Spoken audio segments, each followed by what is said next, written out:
আসসালামু আলাইকুম। আজকে আপনারা কোনো ভিডিও আমার এই চ্যানেলে পাবেন না, কারণ হচ্ছে আমি আমার পিসিটাকে ক্লিন করতেছি।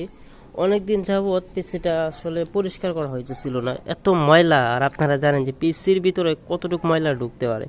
তো দেখেন সব কিছু ক্লিন করলাম, এখন হচ্ছে সেট আপ করবো। তো দেখেন এটা হচ্ছে আমার মাদারবোর্ড।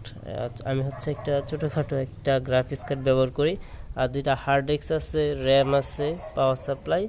এগুলো হচ্ছে আমি ক্লিন করলাম আর কি। আর আপনারা সবসময় চেষ্টা করবেন যে আপনাদের পিসিটাকে ক্লিন করে রাখার জন্য, তা না হলে দেখা যায় পিসি বিভিন্ন সমস্যা দেখা দেয়, পিসি স্লো থাকে। বিভিন্ন আপনার যে কেবলগুলো আছে আপনার কালেকশন লুজ কালেকশন দেখা দেওয়ার কারণে দেখা যায় অনেক কিছু আপনার লাইন পায় না। বিশেষ করে এই যে দেখতেছেন যে র্যামের গার্ডগুলা, এটা যদি ক্লিন না থাকে দেখবেন যে আপনার গ্রাফিক্স আসবে না, বিভিন্ন সমস্যা দেখা দেয়। তো আমি আপনাদেরকে সাজেস্ট করব সবসময় আপনারা কি করবেন, আপনাদের পিসিটাকে ক্লিন করবেন। তো আমি নিজেই আসলে প্রায় সময় আমি আমার পিসিটাকে পরিষ্কার করার চেষ্টা করি। তো আসলে ভিডিও আসতেছে না শুধুমাত্র এই কারণেই। আর কালকে থেকে রেগুলার ভিডিও অবশ্যই পাবেন। তো সকলে আমাদের সাথে থাকবেন, আর আপনাদের জন্য শুভকামনা রইল। আল্লাহ হাফেজ।